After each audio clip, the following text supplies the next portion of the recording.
आप अक्सर अपने फ्री टाइम में सोशल मीडिया एप्स का यूज करते हो। आप जहाँ भी जाते हो अपना फोन साथ ले जाते हो और आप सोचते हो कि ये सारी सोशल मीडिया एप्स हम पर डिपेंड है, इससे हमें क्या ही नुकसान होगा।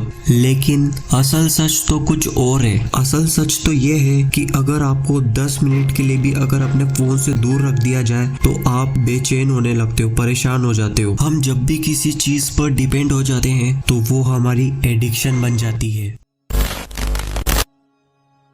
आपको याद ही होगा 2010 में जब आईपैड लॉन्च हुआ था तब स्टीव जॉब्स ने कहा था कि सबके पास आईपैड होना चाहिए, ये एक्स्ट्रा ऑर्डिनरी है और ये हमारे एक्सपीरियंस को एक अलग ही लेवल पर ले जाता है। लेकिन आपको ये बात भी पता होना चाहिए कि स्टीव जॉब्स ने कभी भी अपने बच्चों को आईपैड टच भी करने नहीं दिया। जर्नलिस्ट और बायोग्राफर्स ने ये प्रूफ करके दिखाया कि स्टीव जॉब्स के घर में आईपैड अलाउड ही नहीं थे। स्टीव जॉब्स से ज्यादा अच्छा और कौन ही जान सकता था कि आईपैड कितने ज्यादा एडिक्टेड हो सकते हैं। इसीलिए स्टीव जॉब्स ने अपने ही प्रोडक्ट्स कभी अपने बच्चों को यूज करने ही नहीं दिए। तो आइए हम जानते हैं कि फोन एडिक्शन कितनी ज्यादा घातक हो सकती है और हम इसे कैसे बच सकते हैं इस चीज से। और आजकल तो सोशल मीडिया हमारी फर्स्ट प्रायोरिटी हो चुकी है, पर ये बहुत ज्यादा खतरनाक भी हो सकता है। सुनाओ के एक आर्टिकल की माने तो एक 10 साल के बच्चे ने सुसाइड कर लिया और उसका रीजन ये था कि उसकी मदर ने उसके फोन एडिक्शन के चलते उससे फोन छीन लिया था और इसी के चलते उसने सुसाइड कर लिया। अगर हम एक और आर्टिकल देखें तो एक 1+ के स्टूडेंट ने सुसाइड कर लिया अपने फोन एडिक्शन के चलते। और भी बहुत सारे ऐसे आर्टिकल है जो हमें बताते हैं कि फोन एडिक्शन कितनी ज्यादा खतरनाक हो सकता है। तो आइए मैं आपको एक वेंत नाम के एक डेवलपर की एक स्टोरी बताता हूँ। वेंत नाम के एक डेवलपर है डॉम न्यूगन। उन्होंने 2013 में एक गेम रिलीज किया जिसे वो खुद भी बहुत ज्यादा खेलते थे। ये गेम उनका ब्रेन चाइल्ड भी था। इस गेम में उड़ती हुई चिड़िया को आने वाली रुकावटों से पार करके आगे ले जाना रहता था। चिड़िया को कोई भी ऑब्जेक्ट से टकराना नहीं था। चिड़िया को बचाने के लिए यूजर को फोन स्क्रीन पर बार बार टैप करते रहना पड़ता था। ये गेम रातों रात पॉपुलर नहीं हुआ। इस गेम को पॉपुलर होने में 8 महीने लग गए। ये जनवरी 2014 की बात थी। ये गेम ऐप स्टोर पर सबसे ज्यादा डाउनलोडिंग करने जाने वाली ऐप बन चुकी थी। डोंग ने इस ऐप से सिर्फ एक ही एड से $50,000 कमा लिए थे।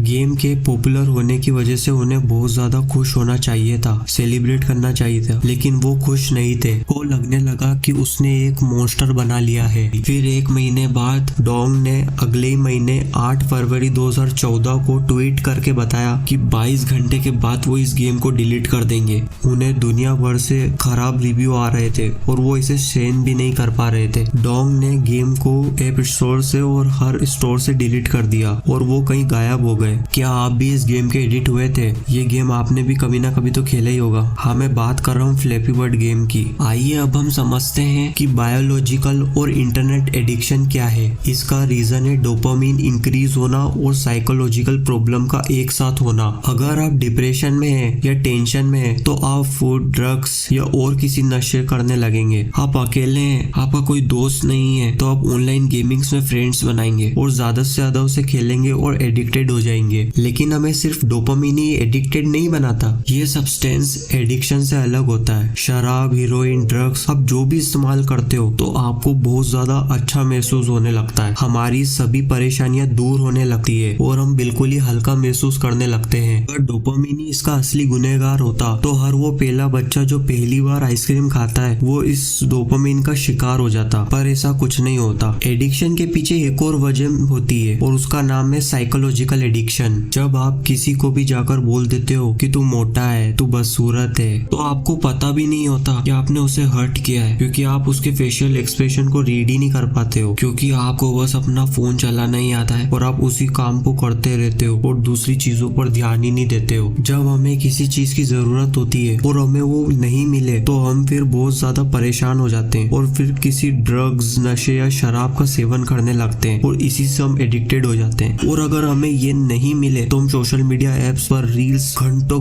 भर तक स्क्रॉल करते रहते हैं और घंटों भर तक अपना टाइम बर्बाद करते हैं। तो आइए अब हम जानते हैं कि किस तरीके से अब हम सोशल मीडिया एप्स से बच सकते हैं और ज्यादा से ज्यादा हम फोकस कर सकते हैं अपनी पढ़ाई पर। तो देखो देखो यार, जितने भी ग्रुप्स आप ज्वाइन करते हो उनसे आप एडिक्टिव नहीं होते हो, और कोई भी स्पेशल ब्रेन वायरिंग जिससे आप एडिक्टिव हो जाते हो। तो सच ये है कि शराब, सिगरेट और ड्रग्स और सोशल मीडिया इंसान को एडिक्टेड बना देती है और आप फिर पूरी तरीके से फंस जाते हो। तो सबसे पहला काम आप ये कर सकते हो कि फ्री टाइम में आप अपने फोन को ना यूज करके बुक्स पढ़ सकते हो या फिर अदर एक्टिविटी को ज्वाइन कर सकते हो। आप बाहर जाकर नई नई चीजों को एक्सप्लोर कर सकते हो। आपको थोड़ा तो अपने आप को समझाना ही होगा। और तीसरी चीज आप ये कर सकते हो कि जितनी भी सोशल मीडिया एप्स है, व्हाट्सएप, फेसबुक, आप इन पर रोक लगाने के लिए नोटिफिकेशन बंद कर सकते हो, जिससे जब भी नोटिफिकेशन आएगी तो आप अपने फोन को चला नहीं पाओगे और कुछ हद तक फोन एडिक्टेड से बच पाओगे। चौथी चीज आप अपने फोन के साथ ये कर सकते हैं कि आप अपने होम स्क्रीन पर सोशल मीडिया एप्स को हटा दें, ताकि जब भी आप अपने फोन में कोई काम करने के लिए फोन चलाएं तो आपके सामने वो एप्स ना दिखे जो आप हमेशा यूज करते हो और बहुत ज्यादा एडिक्टेड हो जाते हो। तो बेहतर यही होगा कि आप अपने फोन स्क्रीन पर से व्हाट्सएप, फेसबुक जैसी एप्स को हटा दें। एक और चीज आप ये कर सकते हो कि अपने फोन में आप एंटी सोशल ऐप